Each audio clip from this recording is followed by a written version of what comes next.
आज अपने देश में गोल्ड का प्राइस 1,01,600 रुपये। अब मैं आपको बता रहा हूँ कि इसके पीछे फैक्टर क्या है, आखिर प्राइस क्यों बढ़ रहे हैं। थोड़ा सा पीछे चलेंगे ना 2019 में, तो आपको पता चलेगा गोल्ड का जो प्राइस है ना वो 50,000 के नीचे था। अब सडनली 6 साल में देखोगे तो वो प्राइस ऑलमोस्ट डबल हो चुका है। इसके पीछे बहुत सारे रीज़न हैं। लोग लॉकडाउन के पहले और लॉकडाउन के पास बाद जो मेंटालिटी ना वो लोगों की चेंज हुई। लेकिन देखो लॉकडाउन में जो लोगों के पास पैसा था ऑलमोस्ट ख़त्म हुआ था, और उसके बाद लोगों ने गोल्ड को लिक्विडेट किया होगा। अब मैं आपको बता रहा हूँ, जो 30+ मेंटालिटी है ना, जो 30+ एज ग्रुप है, वो यही सोच रहा है कि अगर हमारे पास कुछ ऐसा रहा जो हम आगे चल के अगर क्राइसिस आए तो हम लिक्विडेट कर सकते हैं, तो वो क्या कर रहा है, वो गोल्ड खरीद रहे हैं। उसके अलावा और भी बहुत सारे फैक्टर हैं। थोड़ा सा ग्लोबली चलते हैं।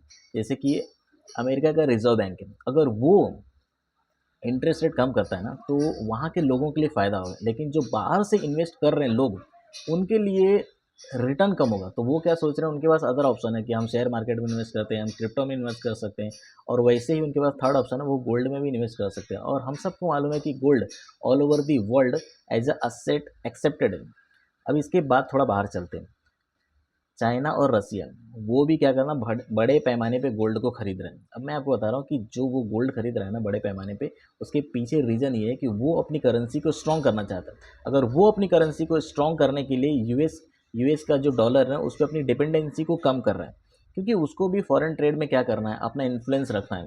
तो अपनी इन्फ्लुएंस को रखने के लिए वो क्या कर रहा है, अपनी करेंसी को स्ट्रॉन्ग कर रहा है, और इसकी वजह से उसको यूएस की डॉलर पे हर बार डिपेंडेंट नहीं रहना पड़ेगा। अब हिंदुस्तान की बात करें तो यहाँ हमारे पास ना अभी देखें तो ये साल भी हमारे देश में कम से कम 1 करोड़ शादियाँ होंगी। इसके पिछले साल भी कम से कम 1 करोड़ शादियाँ हुई थी, और पिछले साल 800 टन गोल्ड बिका था। 800 टन गोल्ड मतलब अगर 90,000 का हिसाब लगाए ना तो कम से कम 70,000 करोड़ का गोल्ड बिका था, अगर एवरेज 90,000 का प्राइस रखें तो। और ये साल भी 700 से 800 टन गोल्ड बिकेगा। इसके अलावा देखो हमारे सामने क्या है, अक्षय तृतीया है, तो कुछ फेस्टिव सीजन भी है। तो ये सारे जो फैक्टर है ना मिला के वो गोल्ड पे आ रहे हैं, जो गोल्ड की प्राइस को बढ़ा रहे हैं।